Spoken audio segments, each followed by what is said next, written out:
Here we go. Once again, it is time for our Beyond the X's and O's segment. I'm your host, Elissa Walker-Campbell, and today we're going to go beyond the sideline to the goal line with one of the all-time greats of the Dallas Cowboys, Captain Crash himself, Cliff Harris. Cliff, it's great to be alongside you. Thank you. It's great to be here today with you. Well, we are looking forward to reliving so many memories from your prolific career in the NFL and with the Dallas Cowboys. But the month of June is just around the corner, and that means it is time to tee it up for the Cliff Harris JDRF Reunion Golf Classic. What can we anticipate in 2012? Well, it's going to be a great tournament. This is going to be the biggest year we've had thus far. We played a great course in North Dallas at Glen Eagles. It's a PGA qualifying course. We've got a lot of my buddies coming out over the years. We've had, Roger comes out and Leroy Jordan and Walt Garrison and Mike Madonna and Charlie Waters and lots of names that people would know. It benefits Juvenile Diabetes Research Foundation. My dad was a type 1 diabetic. I'm on the board of the Juvenile Diabetes Research Foundation here in Dallas, and it's a great tournament, well run.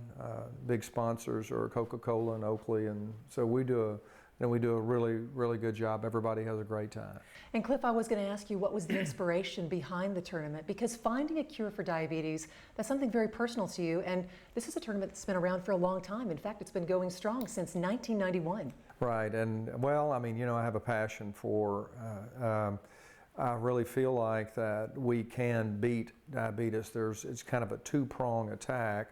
One through the physical side, and all the research is being done that relates to insulin and leptin and other hormones and physical components that'll allow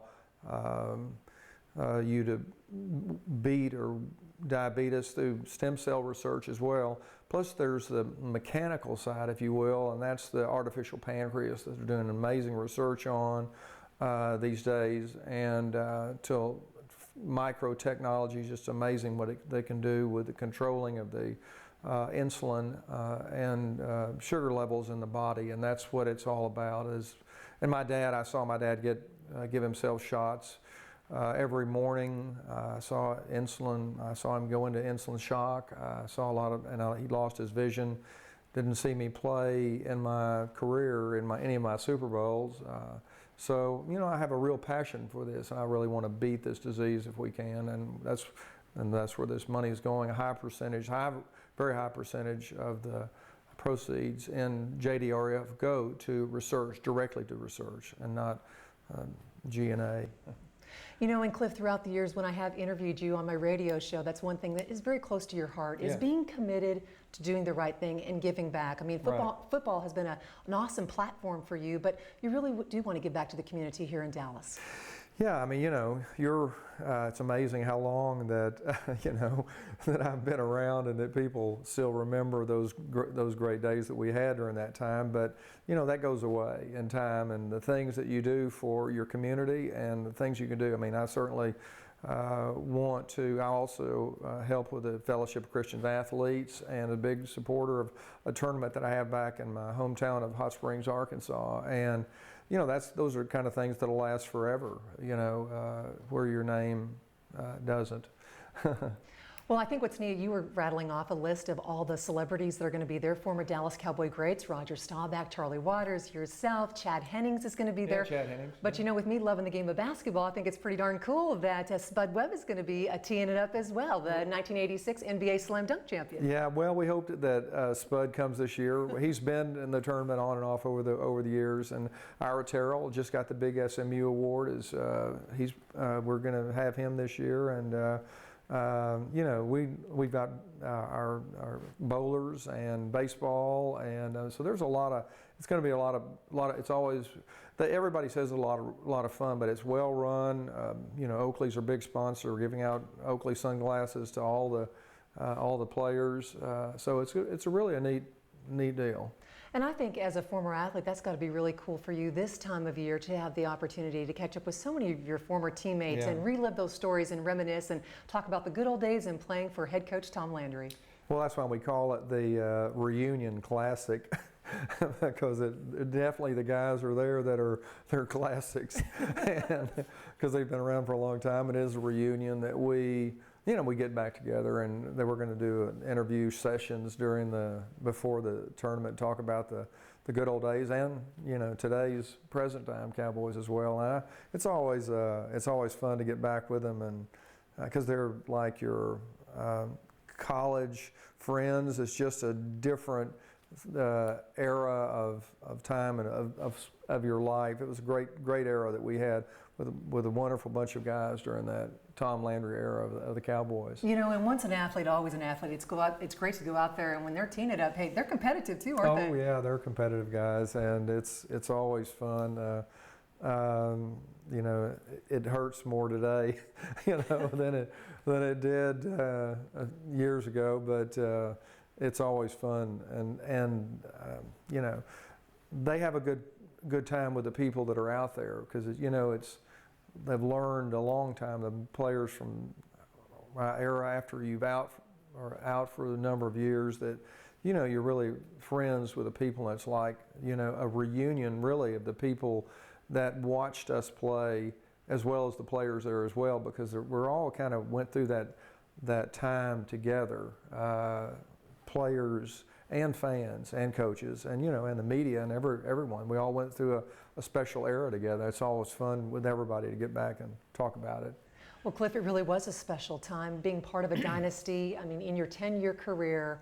But before we even talk about that, I want to talk about those early days growing up in Hot Springs, Arkansas. What is interesting is, you really are a testament to perseverance and fortitude, and not listening to your junior high coaches, because they really tried to discourage you, and they wanted to redirect your efforts to, perhaps, Cliff, you need to work on your studies and not continue with the game that you loved, and that was the game of football. I was a skinny kid, and I understand probably the coach's mentality. I was a late bloomer, and kids that in the 9th grade that are probably the same size today, probably a little heavier, that they were in the 9th grade. That's the guys that they picked to play, that would play, because they matured early.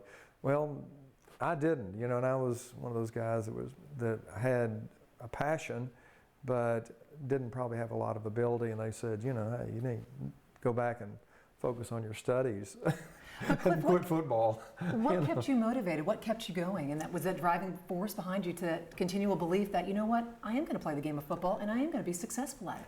I don't know. I think it's one of the good things and the bad things about me that I'm kind of stubborn, I think, and I want to. I don't want to quit on things, and I kept pounding, and I think that's the way you do in life. If you believe in something, you believe you can do it, you just stay at it and push and pound it just a little bit at a time, and it'll gradually, the wall will break down. And I was fortunate. God blessed me during that time. Who knows? Strange circumstances allowed me to play football. I moved from Hot Springs, Arkansas, to a little town in eastern Arkansas called Desert, Arkansas. I was a quarterback. I quarterbacked an undefeated team that year, which kicked off my football career. Who knows? I was in school at Hot Springs with a friend of mine. He and I were going to be doctors. He's a doctor today, and I went the other direction, became a football player, and now I'm in the energy business. So I see him when I go back up there. Well, Cliff, I have to wonder, though, your father was a tremendous role model to you, and your dad played collegiate football at Ouachita Baptist University. Right. Was that a point of inspiration for you, that you wanted to follow in your daddy's footsteps? Well, it was, my dad I spoke to several of his former teammates, and they told me about how tough a player was. He was a great guy, and it was an inspiration to me for sure. It was more of an inspiration of the diabetes side of things, because he fought hard, and he never, that's what inspired me more than anything else, was he never, even though he lost his vision to diabetes, he never was bitter, and a tough-minded guy, and that's what drove me to be tough-minded too, and that's what it takes, I think, particularly in pro football or anything else, is fortitude. And my dad was my inspiration for that, and I got the speed from my mom, so she was a really good athlete as well. But Ouachita is where he went to school just by chance. The sport that his roommate owned a sporting goods store where my college coach drank coffee every morning, and they said, you know, Buddy Harris had a son that played football, and we should give him a scholarship, and they said okay. So that's the way my football career started. Well, was that kind of tough because you were overlooked by, I mean, you had love and passion for the University of Arkansas, but Texas didn't come after you, or Oklahoma. The big name schools didn't come after you, but you went ahead and went to Ouachita Baptist. Yeah, I spoke to the University of Arkansas. They offered me a tryout, but Ouachita offered me a full scholarship, a 4-year full scholarship, and you know, I still love the Razorbacks. My brother played for them. My younger brother Tommy played for them, and I just I got to play in a golf tournament last week in Arkansas, where I got to go to a tournament where all my heroes as kids were there. Lance Alvers was there. Yeah. Lance Alvers was there, and I had a chance to, instead of me saying, people saying to me, "Hey, I was a kid when you were playing," I got to say to them, "Hey, I was a kid when you were playing. You were my hero." So. Because you wanted to wear his jersey number 23, correct? Right, exactly, and that's good. You got a good memory, Elissa. But I had a chance to see all those guys, and it was really Billy Moore was the quarterback, and it was really fun to go back home.